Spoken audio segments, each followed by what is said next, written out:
Kemudian matilah Elimelek. Ya, setelah keluar dari Bethlehem, matilah Elimelek, suami Naomi, sehingga perempuan itu tertinggal dengan kedua anaknya. Keduanya mengambil perempuan Moab. Yang pertama bernama Orpa, yang kedua bernama Rut. Dan mereka diam di situ kira-kira 10 tahun lamanya. Jadi 10 tahun mereka mengungsi. Lalu matilah juga apa? Keduanya. Perempuan itu kehilangan kedua anaknya dan suaminya. Ini tragedi tidak, saudara? Ini seperti sesuatu yang sangat menyedihkan, saudara. Ya, mereka mau cari keselamatan. Mereka mau cari pertolongan. Mereka lari dari Tuhan. Mereka pikir mereka bisa dapatkan pertolongan. Tapi akhirnya banyak hal buruk yang mereka alami dalam hidupnya. Jadi sepertinya mereka tidak ada pengharapan lagi, saudara. Naomi sudah tidak ada pengharapan. Memang kalau kita hidup jauh dari Tuhan, saudara, hidup kita pasti akan mengalami banyak kekeringan. Ya, kalau kita hidup jauh dari Tuhan, hidup kita akan mengalami banyak sekali hal yang buruk dalam hidup kita.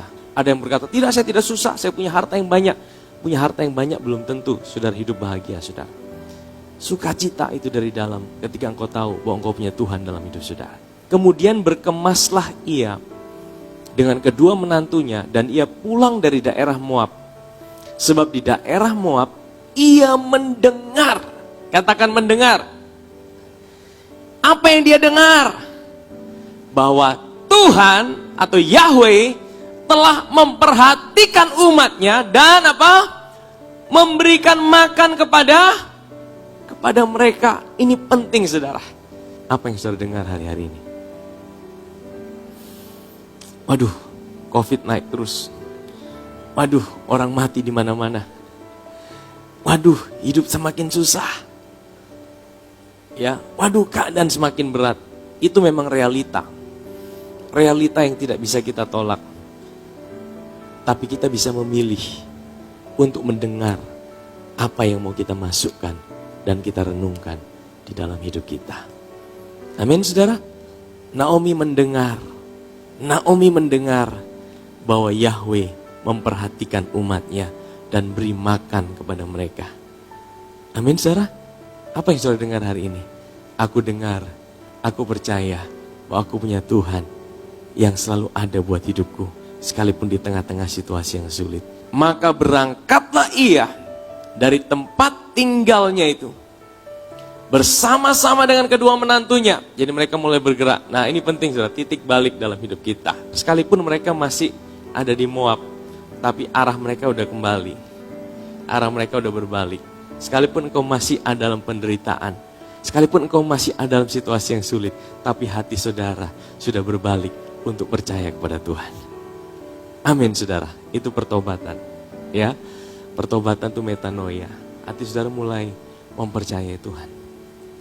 Maka berangkatlah ia dari tempat tinggalnya itu bersama-sama dengan kedua menantunya.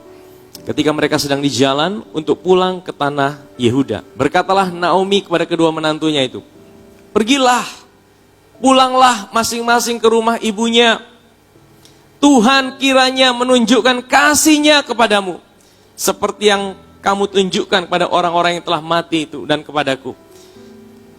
Kiranya atas karunia Tuhan kamu mendapat tempat perlindungan. Kata tempat perlindungan, ya, di dalam bahasa Inggrisnya adalah you find rest, tempat peristirahatan. Masing-masing di rumah suaminya. Lalu diciumnya lah mereka, tapi mereka menangis dengan suara keras. Naomi bilang, ketika kamu bisa temukan suami, kamu akan temukan tempat peristirahatan atau tempat perlindungan. Jadi sebenarnya ini pelajaran tentang rumah tangga.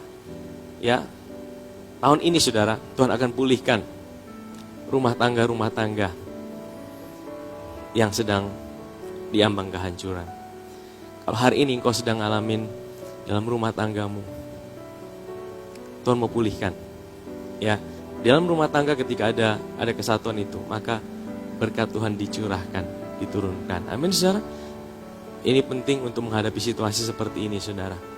Ketika dalam rumah tangga terjadi suatu kesatuan, ada sebuah kekuatan untuk menghadapi keadaan, untuk tetap bisa menuai bahkan di tengah-tengah situasi yang sulit.